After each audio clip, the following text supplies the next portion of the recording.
Le hago la última pregunta.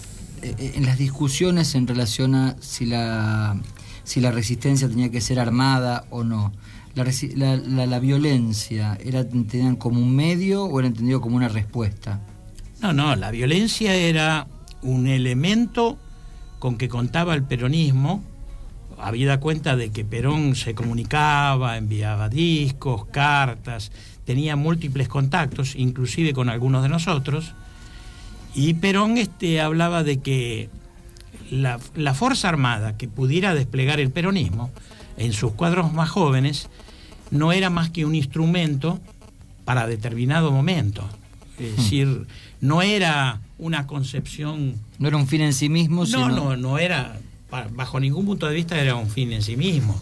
Al contrario, era como el instrumento electoral, o el partido en algunos momentos, que Perón los privilegió, lo que nos permitió andar entre la semilegalidad, la semiclandestinidad, es decir, fluctuábamos en determinado momento entre esos campos.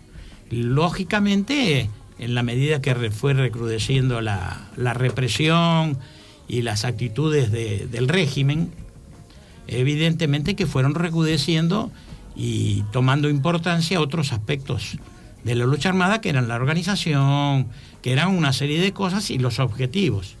Entonces, en ese momento, lo ideológico pasa a tener una importancia mayor que lo simplemente metodológico. Hubo diferencias en algunos compañeros que pensaron que se debía instalar un foco guerrillero, que quedó demostrado en una salida latinoamericana donde muere el Che Guevara, donde el FARC era el brazo armado de esa articulación. Quedó demostrado que no era por esa vía que nosotros íbamos a colisionar el sistema. Éramos parte de una generación, de una juventud que creía posible cambiar el mundo. En definitiva era el mundo. Cambiar al hombre, cambiar la sociedad. Y creo que algunos logros tuvimos. Por lo menos Perón volvió, si bien no en las condiciones ideales que hubiéramos pensado nosotros, pero volvió. Eso fue un triunfo. Lo que sucedió a posteriori es harina de otro costal y forma parte de otro momento de la lucha, que es todo un mismo proceso. El proceso que empieza en el 55 se continúa hasta el otro golpe. Le hago la última pregunta. ¿Cuál es la conclusión que sacan después de todo esto? En función de, usted nos contaba cuál era lo que buscaban, que en definitiva lograron que Perón volviera, con unos años que han pasado ya, ¿qué conclusión sacan? La conclusión no invalida en absoluto lo que se hizo. Lo que se hizo, incluso la lucha armada, que por supuesto, por la situación que vivía el mundo, tuvo muchas escaramuzas no deseadas y producidas por otros grupos que se subieron al colectivo. Nosotros no teníamos nada que ver con el ERP en cuanto a la concepción general de la lucha y en cuanto a la ideología. Ellos eran marxistas, tenían una explicación que les daba el manual que poseían. Más radicales que ustedes. No solo más radical, porque los hechos radicales se sucedieron en general, sino que estaban más imbuidos por una ideología y capturados por la misma, y creían que esa ideología era la solución de todos los problemas. Le vamos a pedir al compañero Espina que permita que se sume el compañero Jorge, que de casualidad el compañero Jorge coincide con un señor que habitualmente nos visita y habla de otros temas. De casualidad el compañero Jorge es el fiscal Dilelo, pero en este caso nos olvidamos, lo dejamos al compañero Jorge que se sume a la charla. ¿Cómo andamos, Jorge? Bien, un poco nostalgioso, además Héctor es un viejo amigo de aquella época en que tomar café en Buenos Aires a la noche y castigar filosofía y manuales militares era lo que nos divertía. No había tanto rock. Sí, era el riesgo de dormir preso también. Me parece que jugaban al límite de dormir en una comisaría. De alguna manera me reencuentra con lo más rescatable de mi historia, que era cuando me movía los ideales y no medía nada sino en función de lo que creía. Y además íbamos más a pérdida que a ganancia. Se especulaba mucho en eso. Petizo, como te hemos dicho toda la vida. A mí me parece importante porque vos debes ser uno de los testimonios de todos los últimos 40 años, desde jóvenes a viejos. Lo siguiente, ¿cómo era la relación con la CGT, con los abogados cuando entrábamos en la resistencia, en la clandestinidad? Porque hay un folclore que se ha pedido de todo eso y que vale la pena, porque estaba imbuido de otra, me parece a mí, por ahí vos tenés más autoridad para decirlo, otra concepción de lo que era mirar al compañero, aunque el compañero pensara distinto. Yo participé de unas reuniones con Perón en la Quinta de Olivos. Debe haber habido unas 4 o 5 reuniones. La última multitudinaria, ¿no? Estuvieron los montoneros, hubo un montón de gente que había estado presa conmigo en Rawson. Yo pienso lo siguiente, que Perón, además se lo dijo a un compañero, que no voy a citar el nombre, pero es un viejo compañero, que le bajó la caña a todos los sindicalistas, a todos los militares, no dejó a salvo a nadie. Y Perón lo interrumpió y le dijo que esos sindicalistas que él criticaba eran la estructura que mantenía vivo y coleando al movimiento peronista, que eran la estructura principal del movimiento peronista, por encima de que puedan ser cuestionados o pudieran ser cuestionados algunos de sus integrantes.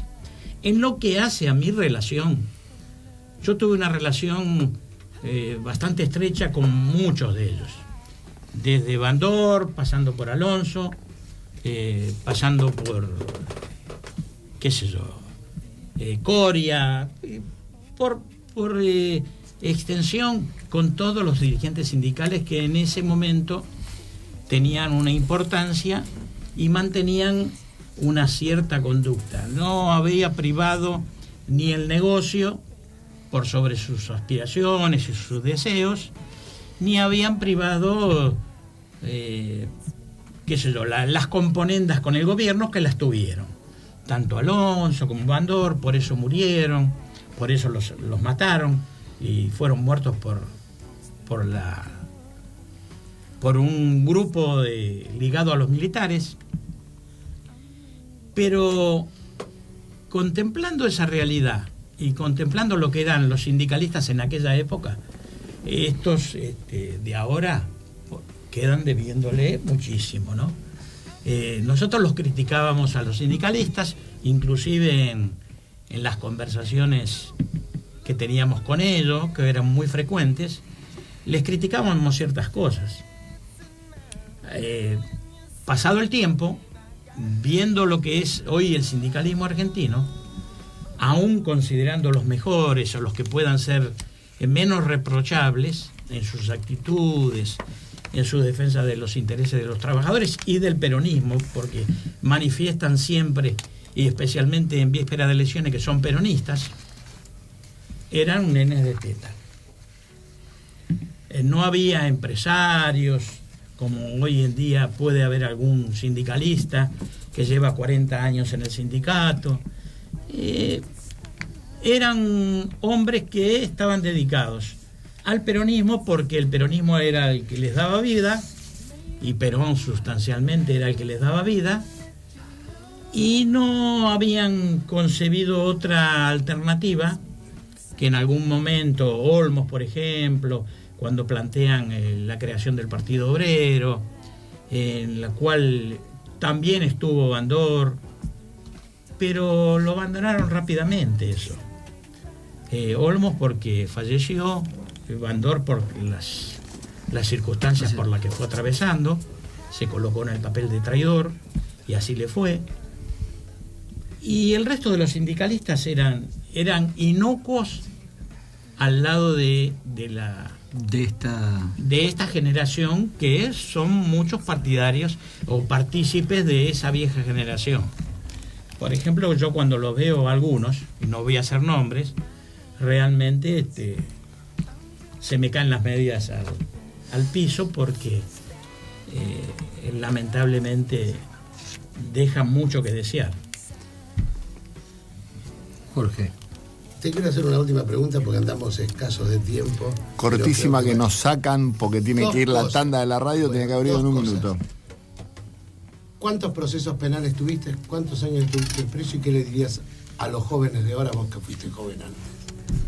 Bueno, a los jóvenes de ahora que militen. Por supuesto, la militancia es importante, la participación. En la medida que no haya participación, seguirán manejando las cosas los que han manejado toda su vida la cuestión política.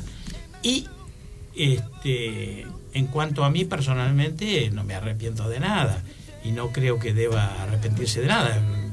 Pasé como 7 años y medio preso, innúmeros procesos, no sé, cuando pedían la hoja y el juez la miraba y yo miraba por sobre el escritorio, había como 20 procesos o más. Pero eso eran los gajes del oficio, ¿no? Que nos llevaron a muchos a pasar mucho tiempo presos. No es el caso mío el único. Muy por el contrario, ha habido compañeros que han estado mucho más presos. El otro día tuvimos a alguien al teléfono que casualmente, bueno, nos hubiera gustado que esté presente, y la idea es, primero, agradecerle, Espina, que haya estado con nosotros. Vamos a hacer dentro de un par de programas un programa específicamente dedicado a recordar esto, que es parte de lo que nosotros decimos siempre. Mostrarte lo que pasó por quienes vivieron lo que pasó, y a partir de esto que vos puedas pensar y saques tus conclusiones de qué pasó, por qué pasó, y no que escuches lo que te cuentan que pasó o el relato que te dan de lo que pasó. Nosotros preferimos ir a las fuentes y que nuevamente haga el esfuerzo el compañero Espina de venir, sentarse con nosotros. Vamos a traer a algunos amigos más que han estado, como bien dice él, igual o peor que él. Lo vamos a traer al compañero Jorge, que va a cumplir otra función. No, Jorge Vilela. Gracias por estar. Nos vamos a una tanda antes que la radio nos mate y volvemos enseguida. Gracias. Si desea seguirnos, puede hacerlo en Twitter,